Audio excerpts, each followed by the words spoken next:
Just a very high level schematic, really, of some of the challenges that sit within the pre-press process. We've split this down into almost two areas. So the files and problems that will reside from receiving files from your customers, but also some of the challenges that you might even get when you've created some of the artwork yourself and you want to make sure that those files are ready for press.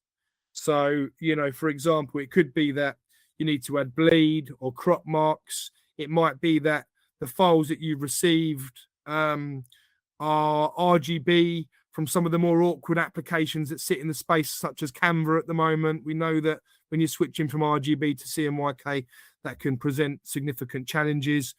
Maybe you've got Pantones or spot colors that you didn't know were included in your files and you want to make sure are being printed accordingly.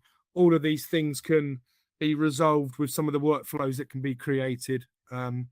I don't know if John or Thomas, you've got anything to add on those. Yeah, definitely. Yeah, even to add on to that, even like even making books. Sometimes they're sent as spreads, from different applications, and then we might need them as single pages to be able to then kind of make them into booklets themselves. Other things you see a lot of, a lot of customers have designers with them, and normally they're designers. You're kind of paying for a designer to, actually design whether it's logos, artwork for a customer, and those kind of things. A lot of the time, we're seeing designers having to fix customers' files. So that's where we can definitely see that things can change, or we can potentially help out and then free up the designer to do kind of design work rather than fixing files. Fonts, I think, is the other one. Kind of Lewis mentioned, definitely colors, spot colors, and then interaction into finishing, all those kind of things as well. So I think we've got a live poll that we can present onto this slide, actually. So if any of these points are pertinent with the things that John's mentioning or that Thomas may mention, then please interact accordingly.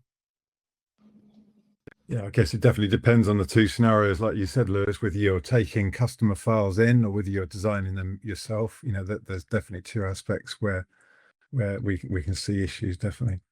I think, and it's not just about yes, we can resolve some of these challenges with some of the workflows that are created, but as well to run certain pre-flight reports as part of the process to be able to feed that information back to your clients to educate them, I think is quite useful as well.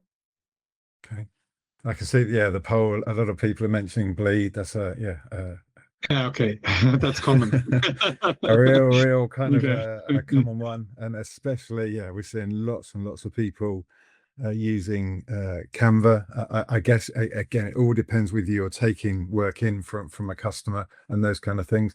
And I guess, the big aspect, if you are taking files in from an external source, then the first thing that we should really do, whether it's digital, going to Litho or anything, or wide format, is obviously kind of check it and make sure it's correct first. So if you give that to a designer, then that's taking away their kind of designing times.